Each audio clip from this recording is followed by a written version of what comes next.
Welcome in to Talkin Tech. Home team Brandon Lee, the College Football Hall of Famer, the all-time leading passer at Georgia Tech, Joe Hamilton, and Coach Sean Nerny. This is a Tech fan through and through. The man also coaches children. He's going to heaven.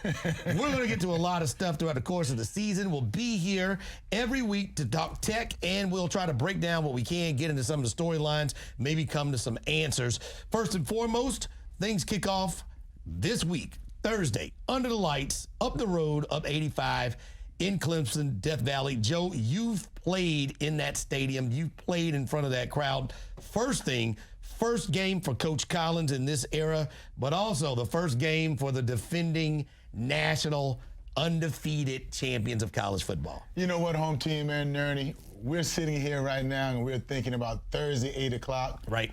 But nobody on that team at Georgia Tech is thinking about Thursday. Today's nerves. Today when you go out to practice, it's loudspeakers, singling things, trying to imagine the noise that's going to be in that stadium.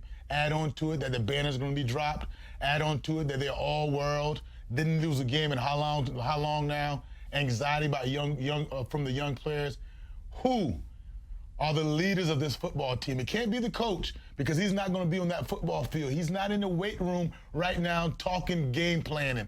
Can somebody rally the troops and have confidence? There's one thing about saying it to the media that, yeah, I think I can go in there and beat Clemson. Who is Clemson? They put on their pants the same way we put on ours. Sounds good. Sounds good. Who's going to really believe that, Nerny?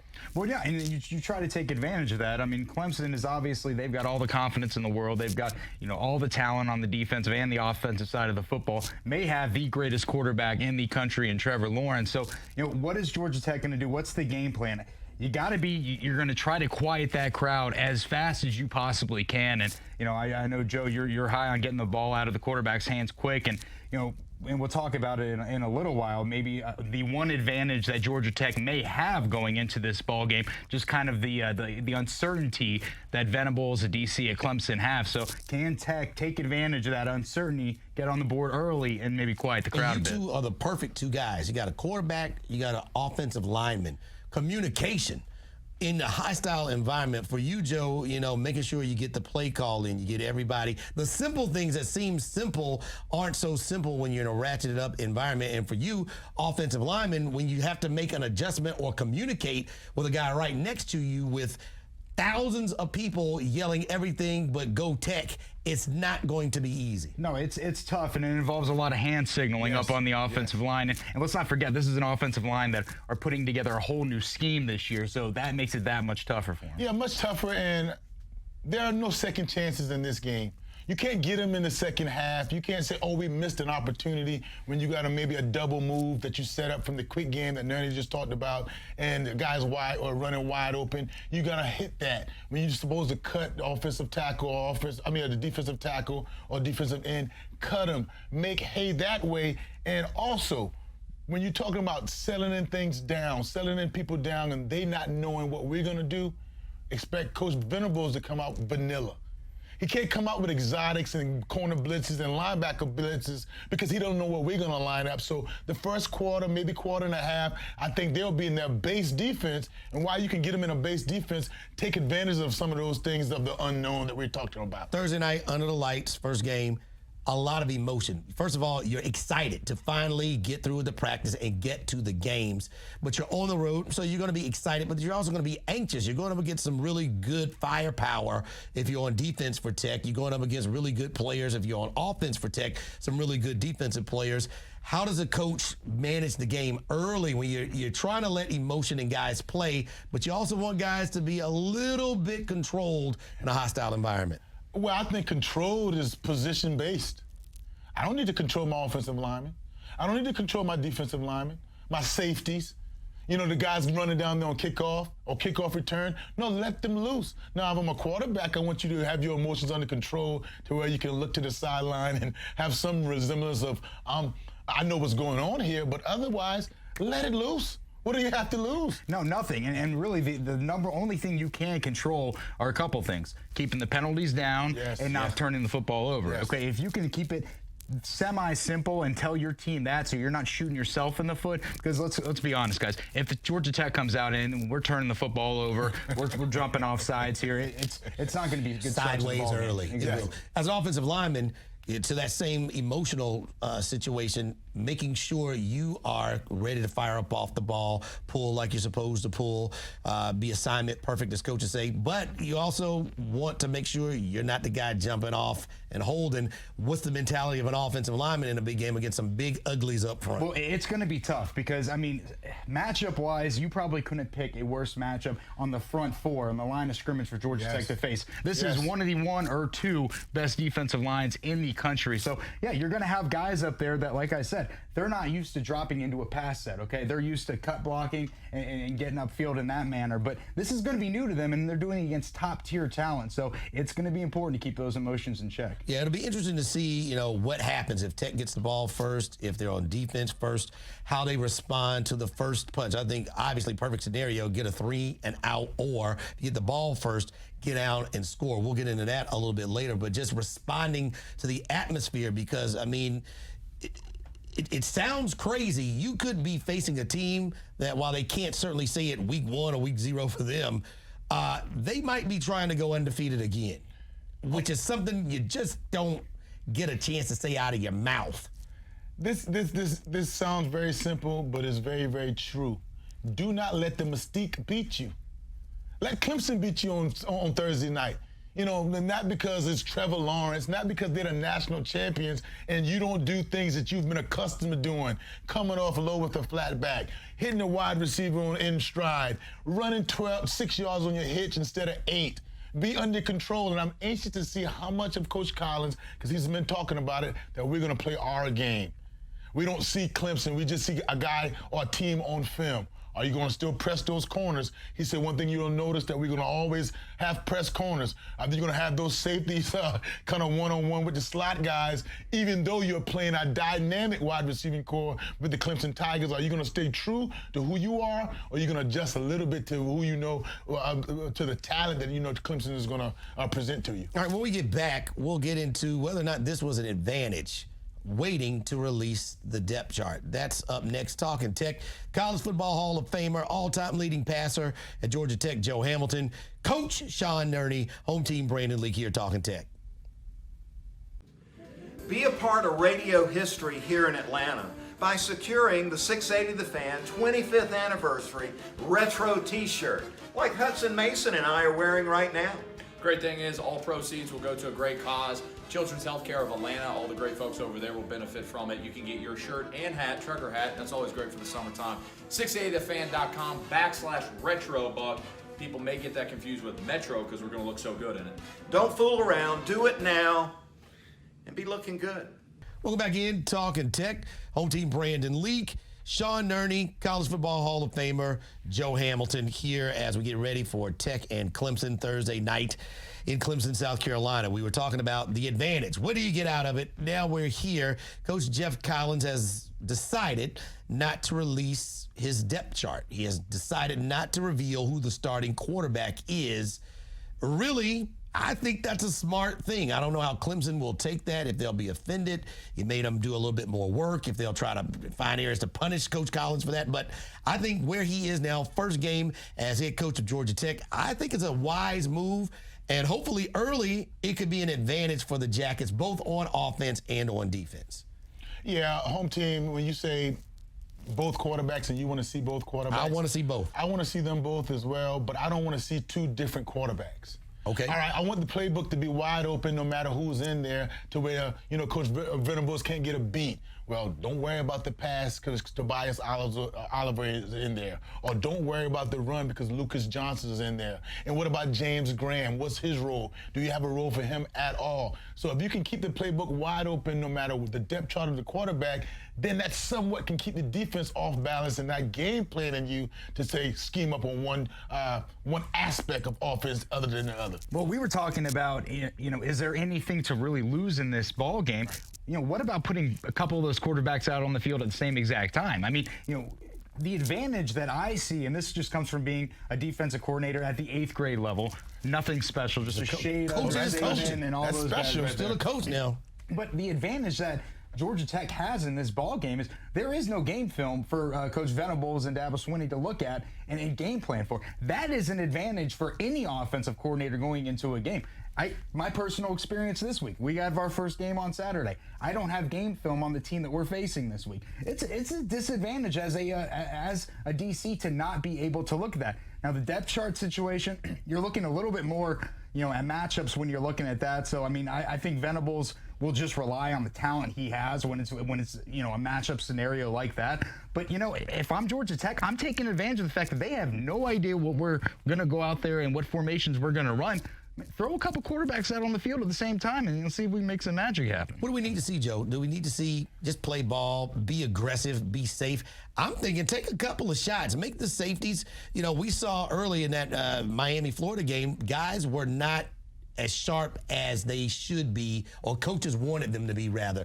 Why not take a couple of shots? I don't think you have to get cute and, start dialing up and winding up, have the quarterback close his eyes and just throw it as far as he can. But take a couple of shots and be aggressive just to let them know that the passing game is here not for show, but it's here to hurt the defense and move the chains. Well, be careful of just doing it just to do it, because that's 2nd and 10. And all of a sudden, that's 3rd and 7. And you don't want to be in that kind of predicament against the Clemson Tigers defense, because that smells like 3 and out. And that smells like getting the ball back to Trevor Lawrence. By this time, we should know the strength of our ball club. Spring ball, summer workouts, training camp. What are some plays that have been working the entire time? Go into the game with that, regardless of what Clemson plays. When you see an overload, it doesn't matter that it's there in orange. If there's an overload, what is your check system? And when they present themselves, you're going to have to take advantage of big plays. Because right now, I'm worried about, can we? Because Nerny and I talk about getting a ball out of the quarterback hand, short passing game, which will be an extension of the run game, running some clock. But what if Clemson is playing press? There's nobody on our roster now that Clemson is going to be, whoa, let's back up. Except Brown, the new freshman that we have right now, but he hadn't been on the scene. Or Marion Brown, he hadn't been on the scene yet. So we're going to have to do something, to your point, to back Clemson off of us. To say, Clemson, this is a good team. You just can't line up and be vanilla and take us behind the woodshed. I will say this, though. I do like some of the matchups, at least size-wise, that some of these Tech receivers are going to have. Ezra, the transfer out of Miami, he's 6'2", yes. He's 6'3". Jalen Camp, we all saw the transformation that guy made after working out under this new system. The dude looks like a defensive end right now. He's lining up out there as well. And then Malachi Carter. They've got some talent at the receiver position. For me, it goes back to what you said. Up front, can we protect long enough for those receivers to get downfield? And not knowing anything, what about pace? Is this a game where you go quicker early, maybe keep them off balance, don't let them settle in, figure out the snap count, figure out where they could, attack a side of a line? Is this a game early where maybe you go not necessarily no huddle or muddle huddle, but, go a little quicker just to keep them off balance? Well, Mr. Lee, we have to settle in as well. They're not the only team that's going to have to settle in. So in trying to not let them get a chance to settle in, right, we don't know what we're going to be doing offensively. That's the problem. What you want to make sure of, that you want to end, and I'm telling you, this is very, very important. You want to end each and every drive that you have with a kick. All of them. Whether you're scoring and that's the extra point, whether you're in field goal range and that's a field goal, or whether you punting it. Understand, whether you punting it or not, because if you're not turning the ball over, fumbles and interception, at least you can try to change field position by punting it maybe inside the 20 and having that offense drive the distance. We don't want to give these guys freebies and getting out of character. Now, if you want to have those guys off balance early before they settle in, and that's going to be the recipe the entire season, that's going to be your identity, well, come out and do it.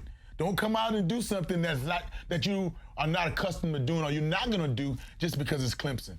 I kind of go the other way with it, especially to open the ball game. I think I do go very up-tempo, and it's risk-reward because, you're in a new system. There's definitely some risk associated with it, but you're not going to out-physical this front seven right off the bat. It's just not going to happen. And with the crowd, yelling down, the only way for me, to stop that initial momentum is for Tech to have some success and get down the field and get some points early. And I just feel like they have a better chance of keeping them off balance with a high-tempo, spread look as compared to trying to, run the ball and, get your short passes to tight ends. And like I said, Coach Venables doesn't know what he's going to see on Thursday night, so take advantage at least early in the ballgame and try to get on the board early. Nerny, you're good because you got me just about to cross over from what I said to agree with you. And what I'll say about you, what you're talking about, up-tempo, if that's your first 15, if those are scripted and that's your game plan, you must make hay. What do you like, what do you don't like? What don't you like about up-tempo?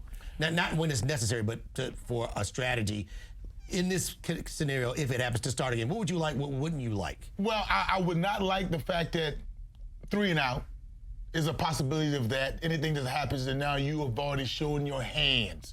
So and if you come out with a different speed, say you come out with 3 different formations, but just getting into the huddle, getting up to the line, confusing them a little bit, is that sustainable?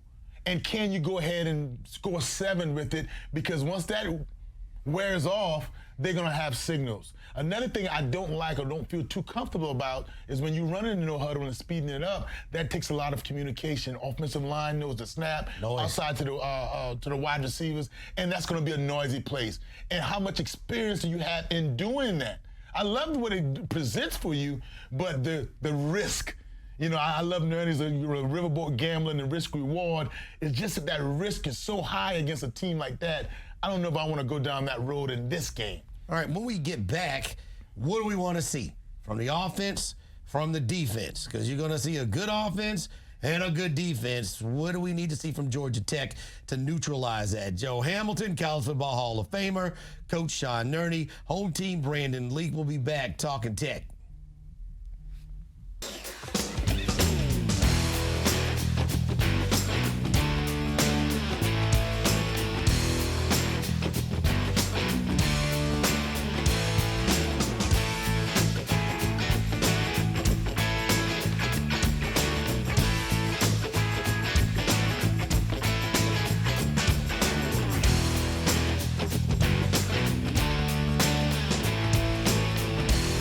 Welcome back in, Talking Tech, home team Brandon Leak, Sean Nerny, the man who has thrown for 8,800 yards and change.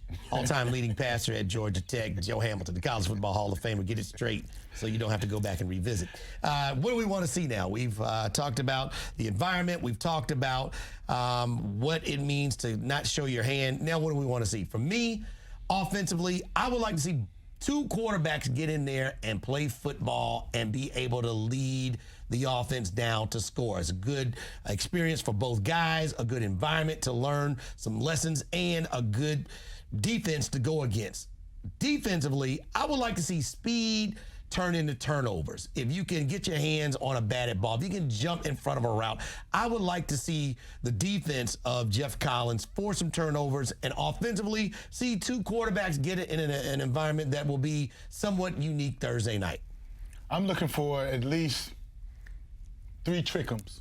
Okay. Now, we have a lot of definitions for trickums. I'm talking flea flickers, double reverse, maybe a fake punt, maybe a reverse on the kickoff return, squib kick opening in the game. Oh. Something to try to steal a possession, try to let those guys know, energize the sideline, so to speak. Offensively, I want to see flat backs from the offensive line. I'll be having both of my eyes on the offensive line play to see what Coach Key has done. From transitioning, which is a tough transition, to coming off, trying to cut block, going up to the next level, as opposed to zone scheming, zone blocking, backpedaling, protecting a defensive end that's coming out like a cannon off the line of scrimmage. And defensively, fly around. Just fly around. A couple of heads to the football, going to the echo of the whistle, not giving up. And we haven't talked enough about the 3rd phase. The 3rd phase is what Coach Collins really enjoys coaching in special teams.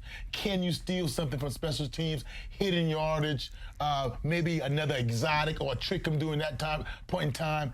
Hang in there and act like this is an ACC opponent and you belong in the ACC. Claw and fight. You're undermatched. All right, you're undermatched, no doubt about it. But how are you going to go about being undermatched? Are you going to spoil your tent and go home, or are you going to compete? Well, we talked defensively. We talked earlier about, shifting the momentum. Obviously, you're going to go into a packed house, a raucous house, a lot of crowd noise, a lot of excitement.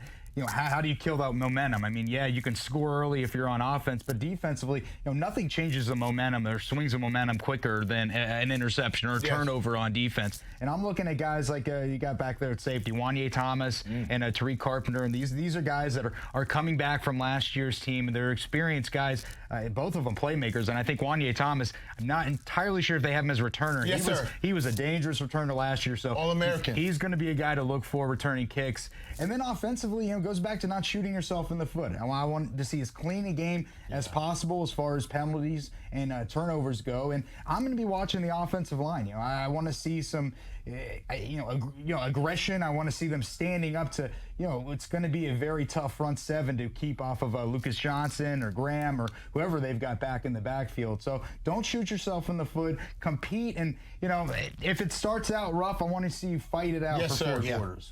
Yeah, for me, the flip side of that, what I don't want to see, penalties. Even turnovers. I'm not even going to be upset about turnovers. If your offensive line, if it becomes a game of attrition late and you're starting to get back and there's a quarterback exchange because the offensive line I'm not going to be as harsh on turnovers as I will be on penalties, because it's going to be loud. You can't put your offense in that kind of situation. If it's 3rd down and 7 and you can get off the field, you can't have a pass interference. The penalties will probably make me a little bit more irate than a turnover or anything else for the Jackets Thursday night. Coach Collins would agree with you on that. Yeah, and I would agree as well, home team, but there are levels of penalties. Good point. Because when you're at Georgia Tech and you're playing against Clemson, and this group right here now, we cannot simulate in spring or in fall camp the speed we're going to see on Thursday night. The bus is some NFL guys. Yeah, absolutely. So now all of a sudden, about our two tackles happen to grab a guy because of the speed of the game. They got a get off out of this world, and you happen to have to clip them. I can understand that. It's the pre-snap penalties. It's the illegal procedure. Not having enough men on the line of scrimmage. Those type things, jumping offside defensively. Those unforced errors like that can really, really kill you. But sometimes a physical mistake, I can understand in the opening game, not a plethora of them, but every now and then I can understand that going against Clemson Thursday night. As an offensive line guy, I can attest to the fact that there probably will be, a few more holding calls than you would expect. But that's okay, because they may be doing it in self-preservation of their quarterback. That's right. If that's the case, then it's okay. One of the greatest quotes in NFL history for me, Boomer Esiason, when he was playing and they were playing the New York Giants and they had him mic'd up and he told his offensive lineman LT couldn't be stopped. He said, if it comes between a sack and a hold, you hold them. Yes. Yeah. Yes. Sometimes that's what it comes down to. Because those add up. Those hits always add up. Well, we thank you guys for checking us out. We'll be back next week, all week throughout the college football season, breaking down some game film. Hopefully, we'll have some good things to talk about after week 1, and certainly we'll have a lot of a game film to break down, so we'll get to that. He's the College Football Hall of Famer, Joe Hamilton. This man is Coach Sean Nerny. I'm Home Team Brandon Leak. We'll see you next week as we continue to talk tech.